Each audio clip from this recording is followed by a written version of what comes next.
और चलिए अब खबरों का सिलसिला आगे बढ़ाते हैं और बात सबसे पहले लखनऊ की करते हैं, जहां पर यूपी में नए मंत्रिमंडल में विभागों का बंटवारा हो चुका है। यूपी में नए मंत्रियों के विभागों का बंटवारा हुआ है। मनोज पांडे को खाद्य रसद विभाग दिया गया है तो भूपेंद्र चौधरी को एमएसएमई विभाग की जिम्मेदारी दी गई है। सुरेंद्र दिलेर को राजस्व विभाग की जिम्मेदारी दी गई है। सोमेंद्र तोमर को सैनिक कल्याण विभाग दिया गया है। अजीत पाल को, इसी के साथ ही आपको बता दें, खाद्य सुरक्षा विभाग की जिम्मेदारी दी गई है। भूपेंद्र चौधरी सूक्ष्म लघु एवं मध्यम उद्यम उन्हें दिया गया है।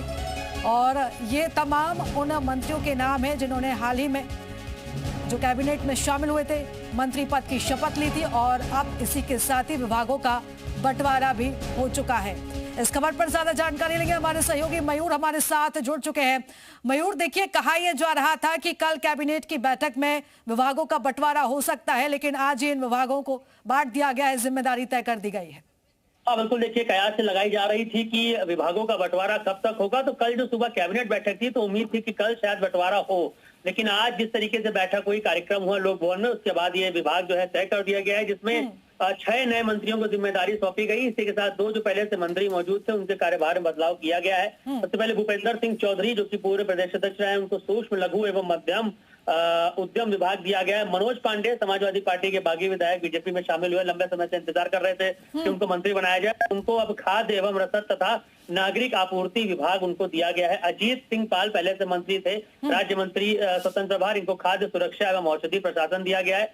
सोमेन तोमर पहले से ही ये राज्य मंत्री थे, इनको राजनीतिक पेंशन, सैनिक कल्याण एवं प्रांतीय रक्षक दल, यानी कि इनका जो विभाग पहले था उसको बदल के इनको अब ये विभाग दिए गए हैं। कृष्णा पासवान, महिला सशक्तिकरण का यहाँ पर उदाहरण देते हुए इनको जिम्मेदारी दी गई, इनको यहाँ पर मंत्री बनाया गया। तो राज्य मंत्री पशुधन एवं दुग्ध विकास, ये बड़ा ही महत्वपूर्ण विकास विभाग उत्तर प्रदेश के लिहाज से हो जाता है, क्योंकि सबसे ज्यादा दूध की अगर बात करें, दूध उत्पादन, गन्ना उत्पादन समेत तमाम सारी चीजें हैं वो उत्तर प्रदेश में होती हैं। तो ऐसे में ये विभाग काफी ज्यादा अहम है। कैलाश सिंह राजपूत, राज्य मंत्री ऊर्जा एवं अतिरिक्त ऊर्जा स्रोत, यानी ऊर्जा विभाग को लेकर जिस तरीके से अटकलें चल रही थी कि AK शर्मा उसको छोड़ सकते हैं, तो ऐसे में अब जो ऊर्जा का विभाग पहले सोमेन तोमर के पास था, राज्य मंत्री थे, उसको ऊर्जा एवं अतिरिक्त ऊर्जा स्रोत कैलाश सिंह राजपूत की तरफ ट्रांसफर कर दिया गया है। सुरेंद्र दिलेर की अगर बात करें तो ये आय मंत्री बनाए गए हैं, राज्य मंत्री हैं, इनको आय विभाग की जिम्मेदारी सौंपी गई है। हंसराज विश्वकर्मा बनारस से आते हैं, प्रधानमंत्री मोदी के करीबी कहे जाते हैं, जिला अध्यक्ष भी रहे, और जिस तरीके से इनका काफिला निकला वो काफी इसको लेकर चर्चा में रहे। लेकिन अब राज्य मंत्री सूक्ष्म लघु एवं मध्यम उद्यम भी इनको राज्य मंत्री इसमें बनाया गया। तो ये बड़ी जिम्मेदारियां इन तमाम मंत्रियों को सौंपी गई हैं और ज्यादा समय तो नहीं है इनके पास, 6 से 7 महीने का ही समय है। 2027 विधानसभा का चुनाव नजदीक है, तो ऐसे में इनको इसी कार्यकाल के दौरान कुछ करके जरूर दिखाना होगा। बिल्कुल मयूर, देखिए, समय काफी कम है लेकिन जिम्मेदारी बड़ी है। ऐसे में देखिए, चुनौती भी यहाँ पर एक बड़ी हो जाती है कि कम समय में किस तरीके से आप वो जिम्मेदारी को निभाएंगे, क्या कुछ नया परिवर्तन, क्या कुछ बदलाव देखने को मिलेगा। लेकिन मयूर, जिस तरीके से अगर हम विभागों की बात करें तो विभागों को बंटवारा तो हुआ ही हुआ है, क्या यहाँ पर विभागों में हेर फेर बदलाव भी किया गया है क्या?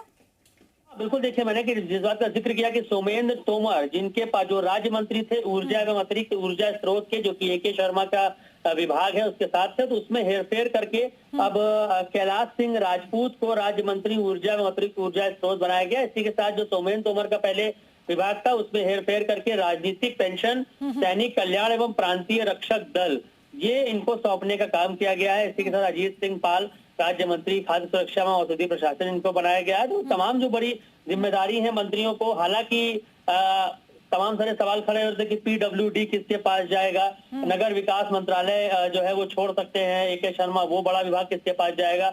PWD को लेकर जो अटकलें लग रही थी उसको फिलहाल CM योगी आदित्यनाथ ने अपने पास ही रखा है, उसमें कोई फेरबदल नहीं हुआ है। तो ऐसे में माने जा रहे हैं कि जितने भी महत्वपूर्ण विभाग हैं, चाहे वो गृह विभाग हो, सूचना विभाग हो, लोक निर्माण विभाग सहित अन्य जो विभाग हैं जिनको हटाने की यहाँ पर बात की जा रही थी कि इससे हट के किसी और के पास जा सकता है, उस पर पूर्ण विराम यहाँ पर लगा है। तो फिलहाल अब जो बड़ी जिम्मेदारी इन मंत्रियों को सौंपी गई है, इसके आधार पर आगे का जो विधानसभा चुनाव है उसकी यहाँ पर पूरा जो रोड मैप है वो तैयार किया जाएगा। बिल्कुल, और आगे की रणनीति इस हिसाब से तय होगी। मयूर, फिलहाल बहुत धन्यवाद तमाम जानकारी हमारे साथ साझा करने के लिए।